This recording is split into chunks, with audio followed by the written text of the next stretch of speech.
Hi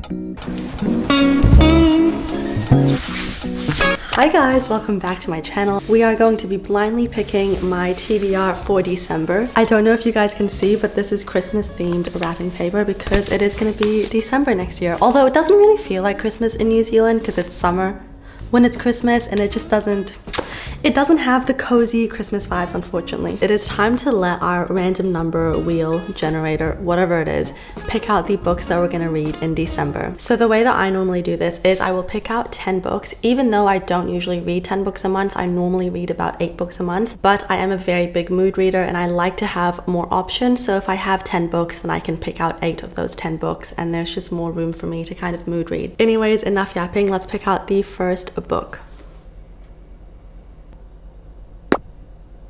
31. Okay. I'm trying to open these up nicely so that I can reuse the paper. Okay, so the first book we got is A Million Kisses in Your Lifetime by Monica Murphy. I have read another book by this author before and I did DNF it, unfortunately. I got halfway through and it's not that it was really bad, it was just that it was like 600 pages and it was a romance. Like, what romance needs to be that long? I just don't get it. So about halfway through I was like, bye-bye, done. But I am very excited to read this one. I've heard this one is better than the other one. I did get sent this by Second Chapter Crates. I talk about them all the time, but I'm gonna give them another shameless plug. They are a secondhand book subscription service and I just love them so much. So by the way, if you don't know, Monica Murphy's books are quite spicy and I was trying to read the other one out in public once and oh my god, every page, like I just had to like hide it like this. So just a heads up if you don't know, I think it's like a bad boy good girl sort of romance. If you watch my channel, you know that I do find contemporary romance, tropey romance cringe. It does cringe me out. I wish it didn't, but it gives me the ick. But I am excited to give this a go and I'll let you guys know if I like it or not. Okay, let's spin.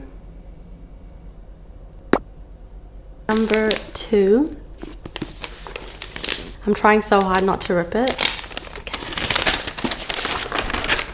Okay, so we got Yours Truly by Abby Jimenez. I just read Part of Your World and it's like 3 books in this interconnected standalone series. So it's Part of Your World, Yours Truly, and then Just for the Summer. I surprisingly really enjoyed Part of Your World. I was kind of skeptical to go into it because like I said, I don't really love contemporary romance, but I ended up really liking it. So yeah, I'm really looking forward to reading this one and I've heard that this one is amazing. Everyone that's read it has adored it, so I hope I do too. We do have 2 romances to start off with, so I'm hoping I get some like general fiction, just some normal stories, or maybe like some fantasy romance or something, just because too much contemporary romance does bore me, unfortunately. It's not that it bores me, but it puts me in a reading slump. I don't know why. I'm just gonna move you guys back because I feel like the angle is a bit strange. Is that better? I don't know. Who knows? It's really hard to tell. Anyways, let's pick out our 3rd book. Number 3. Didn't we just have number 2? Is this in random order? Yeah, it is. Okay. Number 3 it is.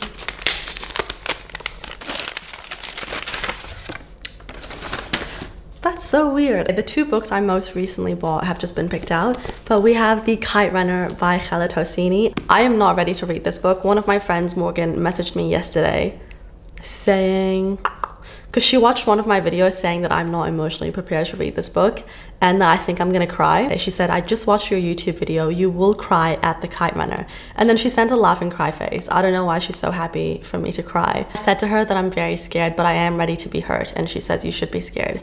So yeah, I think that tells you what you need to know about this kind of book. I've read 1,000 Splendid Suns from this author, sobbed my little heart out. His storytelling, phenomenal. This is set in Afghanistan in 1975. It's about this 12-year-old boy, Amir, desperate to win the local kite flying tournament, and his loyal friend Hassan promises to help him, but neither of the boys can foresee what will happen to Hassan that afternoon. Then the Russians invade Afghanistan and his family is forced to flee to America, and Amir realizes that one day he'll need to return to Afghanistan under Taliban rule, and it's to find the one thing that his new world cannot grant him, which is redemption. So I'm curious to see if it flips between like from when he's a child to when he's grown up. I really don't know, but I'm really looking forward to reading this book. Even though it's gonna make me cry, I do enjoy crying in a sick sort of way. I don't know why, it just makes me feel human. I like to cry, sue me. Time to pick out our 4th book.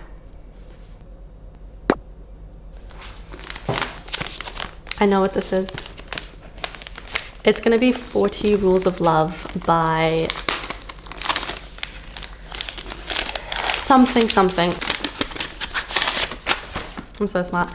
It is the 40 Rules of Love by Elif Shafak. I'm actually very happy I got this book because I've been flicking through this book for the last like maybe 3 weeks or so, and each page that I land on, I'm like, and I know you're not meant to do that, but I love to flick through a book, especially if a book is full of wisdom and quotes and I don't know, just sort of like life-altering moments. Well, I wouldn't say it's life-altering, but definitely some sort of quotes that can help shift your perspective and make you see things differently. I love books like that. This book has won so many awards, by the way. It's super highly rated. And it's about this woman called Ella. She's got a husband, she's got 3 children, and a very pleasant home, and everything on the outside seems perfect, but it's really not. So she has this emptiness in her life. So she ends up reading a manuscript about the 13th century Sufi poet Rumi and the unconventional Shams of Tabriz and his 40 rules of life and love.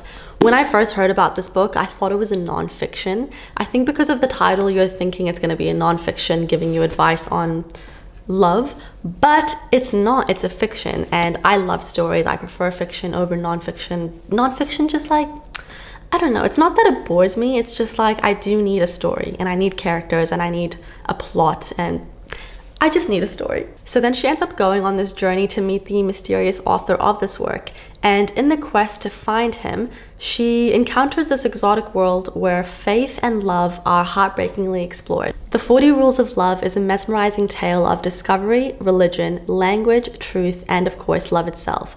I love those topics. I love reading about religion, language, love, life, all of that, you name it, I'm there. Okay, time to pick out our 5th book. 25.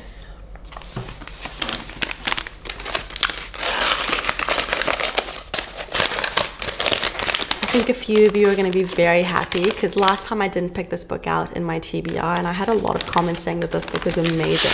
So that book is The Grace Year by Kim Liggett. This is a dystopian book, sort of similar, I think, to The Handmaid's Tale. Handmaid's Tale. Why was that so hard to say? So from what I know, it's about these people that live in this village, like a very isolated village, and at the age of 16, girls are banished and they have to go off to this forest to complete their grace year. And no one knows what happens during their grace year. I think it's when girls are like on the cusp of becoming a woman that you have to go, be banished, go off to your grace year.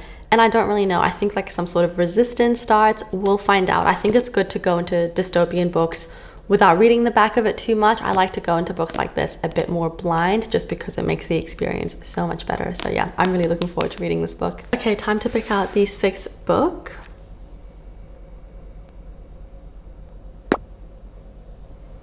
Number 11. It's just so exciting, isn't it? It feels like Christmas.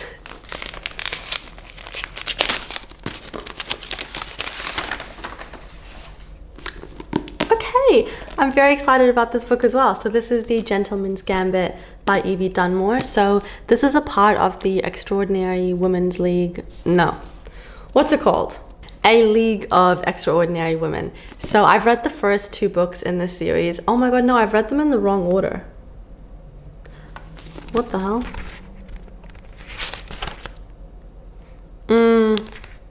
Oh, I'm reading them in the completely wrong order. That's okay. I think they're like interconnected standalone, so it's all good. By the way, these are like period, Regency, historical romances. They're just much more up my alley. I just love books set in an older setting, like a historical setting. They are just gonna do it for me every single time. I don't know why. They just, delicious. This one sounds super interesting because I promise I know why it's interesting. Hold on, let me just sort of recoup my thoughts on this book.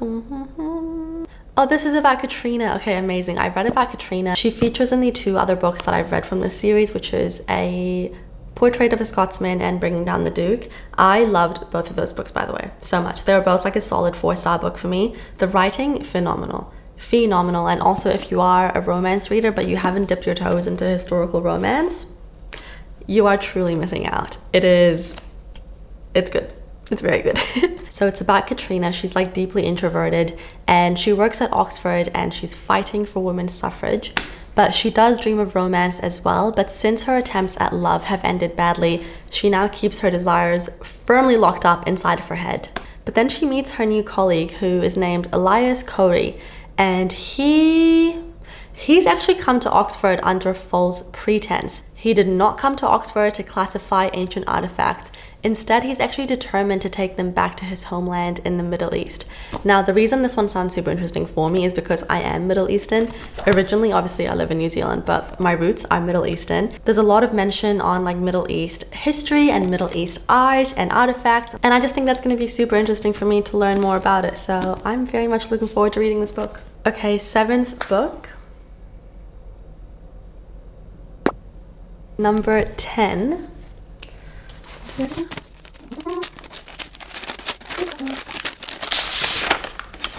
Okay, so we've got They Both Die at the End by Adam Silvera. I actually also got sent this book from Second Chapter Crates, which is the secondhand book subscription service, and I will link them down below. You can get a box of, I think, 7 books for, I think, $29, free shipping. Phenomenal. This book sounds super interesting, although a little bit grim. They live in this world where the day that you're gonna die, you receive a call. So if you're gonna die today, you get a call in the morning being like, hey, by the way, your day is today. So from what I know, it's about these 2 strangers who both receive that dreadful call that day, and they know that they're gonna die in less than 24 hours. They decide to have a meetup for one final epic adventure, to live a lifetime in a single day. I've heard very polarizing reviews about this book. People either absolutely love it or they really don't like it. I'll let you guys know what I think of it. Okay, so time to pick out the 8th book.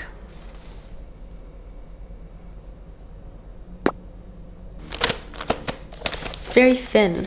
I think this is The Bell Jar by Sylvia Plath. No, it's gonna be New People. It's a book I recently got. No, it's gonna be The Bell Jar. The brain's on me. So this is New People. I did think it was gonna be The Bell Jar, but then I did change my mind. But then I changed it back to The Bell Jar. Anyways, this is New People by Danzy Senina. I actually got Danzy Senna. I always say Senina, I don't know why. So this was actually like one of those blind date with a book sort of thing. It says you will gulp this book down in a single sitting and then mull over it for days, which I really like to do. It does say that this book is heartbreaking and darkly comic. New People is a bold and unfettered page-turner that challenges our assumption about how we define one another and ourselves. That just sounds right up my alley. I believe it is a literary fiction, which I love. I absolutely love literary fictions. I think because at the end of the day, like, I know they are fiction, but the whole point of them is to really analyze human behavior, and I just find that so intriguing. So I'm really looking forward to reading this one. Time to choose our 9th book.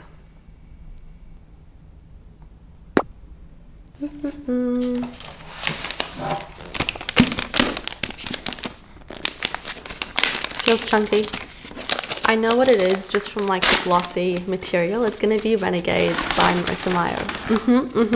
So this is Renegades by Marissa Meyer. I'm very excited to read this, especially because I recently read Artlist by Marissa Meyer and I absolutely adored her writing. This is sort of like a superhero kind of sci-fi fantasy.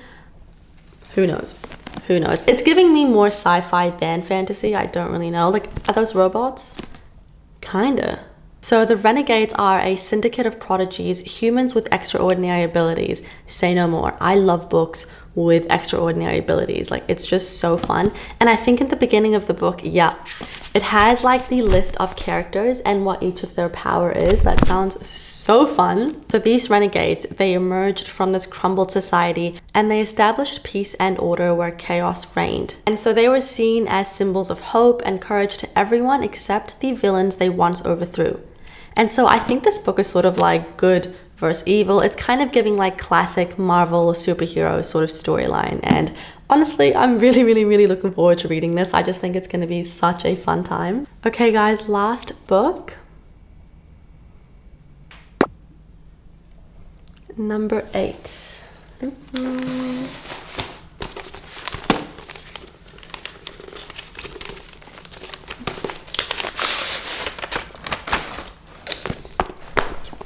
We have The Naturals by Lynn Jennifer Lynn Barnes. I am so excited to read this book. I think I said in my last video, I keep starting new series, but I just don't care. I don't care anymore. I'm gonna start new series and no one's gonna stop me. This is a series, this is also a series, but as long as I don't start too many fantasy romance series, I'm okay. Because that's where it just gets a bit overwhelming. So this is a mystery series. I love mysteries. I love a page turner. I love to be hooked and like kept on the edge of my seat. I just love books like this. I think it's about this group of teenagers that have like amazing skills, whether it's really good at reading people or I'm not really sure. So what's happened is the FBI have started this classified program that uses exceptional teenagers to crack infamous cold cases.